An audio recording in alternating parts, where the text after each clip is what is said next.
Wahabi berkeyakinan bahawa Allah berada di langit. Apakah benar begitu? Kita saksikan. Bila berkatakan Allah di langit, kita jangan tanya. Jangan tanya, jangan tanya, jangan tanya. Jangan dibincang, jangan ditanya, jangan diperbagaimanakan, jangan dibatalkan, jangan dimisalkan. Tuan-tuan, Rasulullah SAW Mi'raj ke mana? Muhammad Adib, Rasulullah SAW Mi'raj ke mana? Ke langit, ke langit, ke langit. Selangit, selangit, selangit, selangit, selangit. Kalau Allah di mana-mana tak payah ke langit dia. Dia terus jumpa Allah. Macam mana Syekh? Katanya Rasulullah SAW naik ke langit jumpa Allah. Ya tak? Jadi sahabat kena faham ya. Rasulullah ke langit bukan untuk berjumpa Allah, Maha suci Allah dari sifat berbentuk, tetapi untuk mengagungkan perintah solat dan menaikkan makam baginda. Kita lihat bagaimana Wahabi mendidik anaknya. Allah dekat mana? Atas. Allah dekat mana? Atas. Allah dekat mana? Atas. Pandai. Allah ada berapa? Ahad, pandainya. Pandainya. Pandainya. Bye-bye. Sampai kamera. Flying kiss. Wahabi ini tak habis-habis nak membataskan kebesaran Allah hanya kerana berkeyakinan bahawa ayat Al-Quran tidak boleh ditakwil dan dibincang.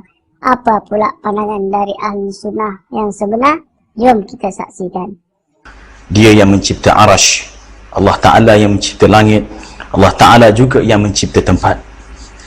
Dalam surah Syura ayat yang ke-11, Allah Ta'ala menyifatkan dirinya sendiri dengan firman-Nya, laisa kamithlihi syai'. Tiada sesuatu pun yang menyerupai Allah. Kita manusia memerlukan kepada tempat, tetapi Allah Subhanahu wa Ta'ala tidak memerlukan kepada tempat. Jadi di antara akidah Islam, akidah yang dibawa oleh seluruh para anbiya adalah Allahu mawjudun bila makan. Allah wujud tanpa bertempat. Wahabi berkeyakinan bahawa ayat-ayat Quran tidak boleh ditakwil dan dibincang. Apa lagi untuk mendalaminya? Jom kita saksikan. Apa dia diistilahkan? Biduni takwil, jangan ditakwil. Biduni takyif, tanpa dipersoalkan. Biduni tashbih, tanpa diserupakan. Biduni tamthil, tanpa dimisalkan. Biduni taktil, jangan dibatalkan. Amiruha kama ja'at, terima sebagaimana didatangkan, jangan dibincang lagi. InsyaAllah ini boleh dipahami. Jangan takwil artinya jangan bincanglah. Ulama-ulama salaf lebih cenderung untuk tidak mentakwilkan ayat hadis-hadis dan ayat yang macam ni. Ulama-ulama salaf lebih cenderung untuk tidak mentakwilkan ayat hadis-hadis dan ayat yang macam ni. Ulama-ulama salaf lebih cenderung untuk tidak mentakwilkan ayat hadis-hadis dan ayat yang macam ni. Apakah nasib ulama-ulama Wahabi yang diantaranya ada yang buta apabila ayat yang akan diutarakan ini tidak boleh ditakwil dan dibincang? Bismillahirrahmanirrahim. Wa man kana fi hadhihi a'ma fahuwa fil akhirati a'ma wa adallu sabila. Tidak ku minta lahir ke dunia, tidak ku duga cacat begini. Kalau benar Allah berada di langit disebabkan ayat-ayat Quran yang tak boleh ditakwil dan dibincang, bagaimana pula dengan ayat ini? Walillahi masyriq wal maghrib.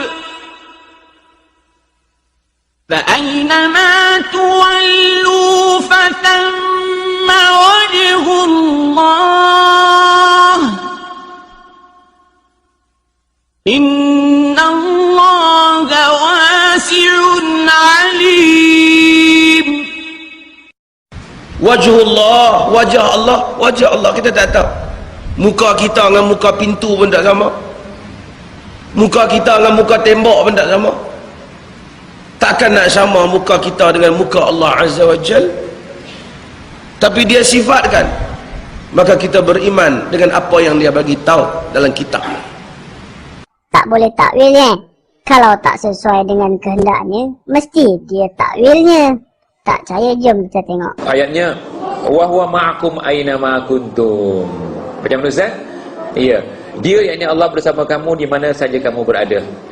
Kalau kita ambil tafsirnya, semua tafsir kita ambil, Tabari, Qurtubi, Ibn Kathir akan dijelaskan. Ayat ini memperkatakan tentang ilmu. Dimulakan dengan ilmu, penutupnya dengan ilmu. Jadi bila dimulakan dengan ilmu, penutupkan dengan ilmu, cerita bukan di mana Allah, tentang ilmu Allah di mana-mana. Maha suci Allah dari